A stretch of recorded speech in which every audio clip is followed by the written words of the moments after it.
Hello दोस्तों, नमस्कार। मेरा नाम है सोनू और आप देख रहे हैं इक्वालिटी न्यूज। आज हम बिहार चुनाव पे बात करने वाले हैं और हमारे साथ आज बात करने के लिए रहमत जी हैं, जो हाटा विधानसभा के अध्यक्ष हैं आज़ाद समाज पार्टी से। और एक और हमारे साथ मेहमान हैं जो हमारे साथ रोज जुड़ते हैं, विजय प्रताप जी, समाज सेवी। तो दोस्तों, आज हम इस मुद्दे पे जानेंगे कि बिहार चुनाव में आज़ाद समाज पार्टी का क्या रोल है और वहाँ का क्या रोड मैप है और कैसे आज़ाद समाज पार्टी वहाँ चुनाव जीतेगी। तो रहमत जी, आप अपने पार्टी के बारे में बताइए कि आप बिहार में क्या करने वाले हैं। सबसे पहले तो मैं आपका धन्यवाद करता हूं कि आपने हमको बोलने का मौका दिया। और रही बात आज़ाद समाज पार्टी की, तो आप सभी लोग जान रहे हैं कि आज़ाद समाज पार्टी जो है गठबंधन से वहाँ चुनाव लड़ रही है। जो GDA रखा गया है, ग्रैंड डेमोक्रेटिक अलायंस, जिसके जरिए असाउद्दीन ओवैसी, जब MIM पार्टी और आज़ाद समाज पार्टी स्वामी प्रसाद मौर्य जी की जो पार्टी है ASP, उसके साथ मिल के जो है गठबंधन से चुनाव लड़ी जा रही है, जो 65 सीटों पर चुनाव लड़ी जा रही है, जिसमें आज़ाद समाज पार्टी जो है 25 सीटों पे लड़ रही है, MIM जो है 35 सीटों पे लड़ रही है, और आज़ाद वो अपना जो मौर्य जी की जो पार्टी है वो 4 सीटों पे चुनाव लड़ रही है। और अभी हम एक खबर देख रहे थे रहमत जी कि आपकी पार्टी के कई प्रत्याशी हैं, उनका जो नामांकन रद्द कर दिया गया है। आप ये बड़ी साजिश समझते हैं? देखा जा रहा है कि आज़ाद समाज पार्टी के साथ जो है बहुत बड़ी साजिश की जा रही है बिहार चुनाव में। तो आप क्या करने वाले हैं और आप इससे कैसे निपटेंगे? देखिए, जो रद्द किया गया है, जो कामना जगन्नाथ, वो हमारी शेरनी है और वो सबको पता था कि वो चुनाव जीत जाएगी। अब जिस कारण भी एक रद्द किया गया है, लेकिन इसमें साजिश हो सकती है, जो कि एकदम क्लियर था कि वो नज़र से चुनाव लड़ रही थी, उनको जीतना तय था और उनको जीत के रोकने के लिए जो ये सारी चीज़ें की गई। जनस्वराज भी इसमें देखा जा रहा है कि उनकी भी कई प्रत्याशियों का टिकट जो है, कई प्रत्याशियों का उसमें जो है नामांकन रद्द कर दिया गया है। विजय जी, मैं आपसे एक सवाल करना चाहता हूँ कि जो बिहार चुनाव, इसमें एक मंत्री हैं गिरिराज सिंह, उन्होंने मुसलमानों पे एक बयान दिया है कि मुसलमान नमक हराम होते हैं। आप इस बात से क्या इत्तेफाक रखते हैं? सबसे पहले तो वो एक RSS के एजेंट हैं। आप गिरिराज सिंह को जान लीजिए, वो एक RSS के एजेंट हैं और RSS के ही कथन अनुसार उनकी शब्द निकलते रहते हैं। ठीक है, आपसे मैं आपके चैनल के माध्यम से मैं उनसे सवाल करता हूँ, क्या डॉक्टर APJ अब्दुल कलाम नमक हराम थे, जो देश को मिसाइल मैन के नाम से जाने गए और मिसाइल दे के गए? तो क्या उनको यह कहना उचित होगा? बिल्कुल नहीं। और मैं गिरिराज सिंह को मतलब ये कहना चाह रहा हूँ कि अगर वाकई में अगर वो एक मंत्री पद पे हैं, एक संवैधानिक पद पे बैठे हैं, तो अमर्यादित बयानबाजी ना करें और इससे बचें। देश की जनता सब जानती है कौन कितने में है और कौन कितने में नहीं है। तो मैं तो जानता हूँ, जहाँ तक मुझे पता है, कि मुसलमान इस देश के लिए बहुत कुछ किए हैं और आगे भी करते रहेंगे। उनके इस वक्तव्य से वो न पीछे हटेंगे न डरने वाले हैं। एक चीज़ और देखा जाता है कि आप देखेंगे, कहीं भी चुनाव हो, किसी भी राज्य में चुनाव हो, ये मुद्दों की बात नहीं करते हैं और ये मुद्दे से भटका के ये सोचते हैं कि हम जात, धर्म और इन सब के नाम पे वोट ले लेंगे। इसीलिए कहीं भी देखिएगा आप, चुनाव होता है तो ये लोग ऐसा काम करते हैं। इनके जुबान क्यों नहीं कोई सरकार बंद कर पाती है? क्यों उनके ऊपर कार्रवाई नहीं करती? आप इसके बारे में कुछ बताइए। आज के डेट में अगर हम ये कहें तो इलेक्शन कमीशन भी इनके इशारे पर चलता है, सबसे पहली बात। दूसरी बात, ये केंद्र में सरकार बनाए हुए हैं, तो ये चाहते हैं कि हम जो भी कहेंगे वो सत्य होगा, वही हम करेंगे। इनके इशारे पे ही सारे मतलब जितने भी सरकारी कर्मचारी हैं, इनके इशारे पे काम करने लगते हैं। तो इसका सबसे बड़ा मतलब दुर्भाग्य इस देश का ये है कि लोकतंत्र को भी ये खतरे में डाल चुके हैं।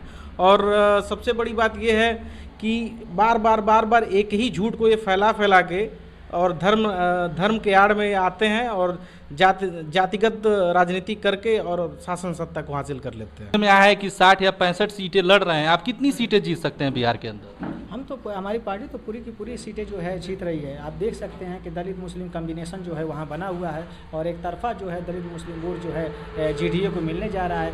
PDA तो हवा होगा ये GDA के आगे में। जो महागठबंधन चलो तो हवा है, GDA के आगे वो हवा हो गया है। लोग आज के टाइम में आप न्यूज़ पे उठा के देखिए तो सिर्फ GDA का चर्चा हो रहा है।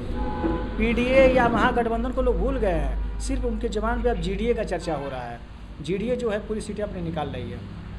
और अभी मैं खबर देख रहा था रहमत जी की बिहार में जो है तेजस्वी यादव, अशोक गहलोत गए थे वो बिहार के अंदर, उन्होंने डिप्टी CM और CM का अनाउंसमेंट कर दिया है, मगर उसमें जो है न दलित को डिप्टी सीएम बनाया गया है न मुस्लिम को। आप इसके बारे में क्या कहना चाहेंगे? देखिए, वो लोग ये समझते हैं कि मुसलमान और दलित जो है सिर्फ दरी बिछाने का काम कर रहा है, लेकिन अब युवा जो है जागरूक हो चुका है, अब वो देख रहा है। आप अगर देख सकते हैं पूरे बिहार का चुनाव अगर देखा जाए, और रही हिस्सेदारी की बात, तो आज़ाद समाज पार्टी ने जिस तरीके से टिकटों का बंटवारा किया है, वाकई अगर कहा जाए तो उसमें हिस्सेदारी हुई है।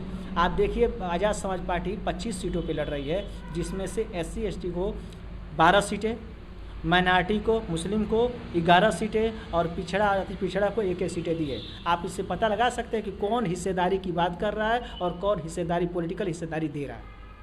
मैं बहुत सारे इंटरव्यू देख रहा हूँ सोशल मीडिया पे, वहाँ पे ये बात चल रही है कि आज़ाद समाज पार्टी वहाँ अच्छी सीटें निकालने वाली थी, इसलिए ये लोग साजिश करके नामांकन ही रद्द करवा दे रहे हैं। आप बताइए विजय जी इसके बारे में। बिल्कुल, क्योंकि उनमें एक डर का माहौल बना हुआ है और विपक्ष पूरी तरीके से डरा हुआ है। खासकर भारतीय जनता पार्टी जो धर्म और जाति की राजनीति करती है, वो बहुत डरी हुई है और यह देख रही है कि वहाँ पे दलित और मुसलमान अगर एक हो गए तो वहाँ की शासन सत्ता को उखाड़ फेंकेंगी, और इसी वजह से उनको एक डर का माहौल बना हुआ है। जगह जगह हमारे प्रत्याशियों का नामांकन रद्द करवा रहे हैं प्रशासन से मिली भगत करके। यही खौफ है उनके अंदर। ये अगर दलित मुस्लिम अगर मिल गए तो वहाँ की शासन सत्ता पे कब्जा हो जाएगा और वाकई में एक बहुत ही अच्छी सरकार आपको देखने को बिहार में मिल सकती है। और खबर तो ये भी चल रहा है कि बिहार में जो है बगैर ASP और OIC की पार्टी के बगैर कोई भी पार्टी जो है सरकार नहीं बना पाएगी। आप इसके बारे में क्या कहना चाहें? जी, ये बिल्कुल सत्य है। हमारे जो GDA है वो किंग मेकर साबित होगा और उसके बगैर किसी की सरकार नहीं बन सकती है, ये जान लीजिए, कोई मुख्यमंत्री। और रही बात मुसलमानों की और दलितों की, तो आप मुसलमान और दलित दोनों जागरूक हो चुके हैं और वो जान रहे हैं कि अब हमको अपनी हिस्सेदारी लेनी है, और जहाँ पे हिस्सेदारी मिलेगी वहीं पे वोट जाएगा। अब युवा जान चुके हैं। तो विजय जी, मैं आपसे एक सवाल करना चाहूँगा कि ये इतने मतलब गलत गलत शब्दों का प्रयोग करते हैं, मगर इनके ऊपर कोई कार्रवाई नहीं होती। अगर यही कोई दलित, OBC और SC ST माइनॉरिटी के लोग अगर एक शब्द भी अगर कुछ गलत बोल देते हैं तो उनके घर पे पुलिस पहुंच जाती है और उनके ऊपर कड़ी से कड़ी कार्रवाई होती है, मगर इन लोगों के ऊपर क्यों नहीं कार्रवाई करती है सरकार? इसलिए कार्रवाई नहीं होती है क्योंकि इन पे राजनीतिक संरक्षण मिले हुए हैं और यह राजनीतिक संरक्षण के आड़ में संविधान विरोधी, दलित विरोधी, मुसलमान विरोधी नारे लगाते रहते हैं और जाति धर्म का कार्ड खेलते रहते हैं। और इसलिए कार्रवाई नहीं होती क्योंकि हमारा समाज अभी जागरूक नहीं है। जिस दिन जाग जाएगा, शासन सत्ता हासिल कर लेगा, उस दिन पे मैं आपको आपके चैनल के माध्यम से आश्वासन दिलाता हूँ, बहुत ही गंभीर और कड़ी कार्रवाई की जाएगी। यह भविष्य में कभी किसी दलित या मुसलमान पे या फिर संविधान पे टिप्पणी नहीं कर पाएंगे। और सवाल और करना चाहता हूँ, आप तो आज़ाद समाज पार्टी से जुड़े हैं और आप हाटा विधानसभा के अध्यक्ष भी हैं। अगर मान लीजिए बिहार में अगर आपकी पार्टी और ओवैसी जी की पार्टी और स्वामी प्रसाद मौर्य जी की पार्टी जो है, अगर वो किंग मेकर की भूमिका में आती है, तो आप NDA में जाएंगे या महागठबंधन में जाएंगे? नहीं, NDA में तो नहीं जाएंगे। NDA में तो हमारी पार्टी कभी नहीं जाएगी, और जो भी रहेगा, जो हमारा समर्थन होगा वो महागठबंधन को ही होगा। किंग मेकर बनेंगे, महागठबंधन में ही जाएंगे। NDA में कभी हमारी पार्टी नहीं जा सकती। गठबंधन में आप जाएंगे तो यही महागठबंधन है जो आपकी पार्टी को अपने साथ चुनाव नहीं लड़ रही है, आप क्यों उसमें जाना चाहते हैं? आप अपना अलग रास्ता बनाइए। नहीं, वो तो सही है, लेकिन मान लीजिए अगर हम नहीं बनाते तो किसी न किसी की वहाँ सरकार तो बनेगी ही बनेगी। तो जो हमारे बीच जो सेकुलर पार्टियाँ हैं, तो क्यों ना हम NDA को सपोर्ट किए बगैर हम महागठबंधन को सपोर्ट करेंगे, क्योंकि हम सेकुलर सरकार वहाँ बने। और एक चीज़ और देखते हैं विजय जी, जो ये आपके आज़ाद समाज पार्टी जो रहमत भाई जो है, कहीं भी अगर कोई घटना होती है, अभी कसिया में एक घटना हुआ था जिस डॉक्टर को मारा गया था, आप लोग सारे लोग भीम आर्मी के लोग गए थे, आज़ाद समाज पार्टी के लोग, वहाँ कैसी कार्रवाई चल रही है और क्या वहाँ की घटनाएं, आप उसके बारे में कुछ बताइए। देखिए, कहीं भी शोषित वंचित समाज पे अगर कहीं भी कुछ होता है, देखिए हमारी पार्टी की एक विचारधारा है, जिसके साथ अन्याय होगा उसके लिए हम खड़े हैं। वो चाहे वो किसी भी समाज का हो, दलित हो, मुस्लिम हो, कोई OBC हो, कोई हो, अगर उसके साथ घटना घटित होती है, उसके साथ अन्याय होता है, शोषण होता है, तो आज़ाद समाज पार्टी भीम आर्मी हमेशा उसके साथ खड़ी रहेगी। तो अब आने वाला चुनाव है यूपी में 2027 में, इसके बारे में आप रोड मैप बताइए अपनी पार्टी के।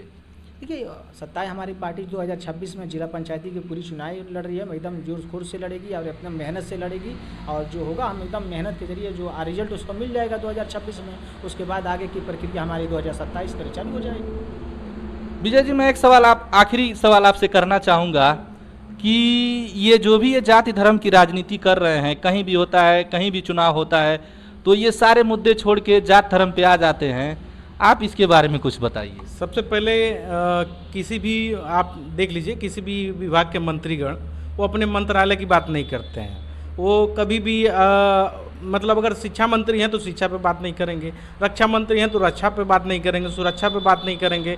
आपके वित्त मंत्री हैं तो वो मतलब वित्त मंत्री उस अपने मंत्रालय पे बात नहीं करेंगे।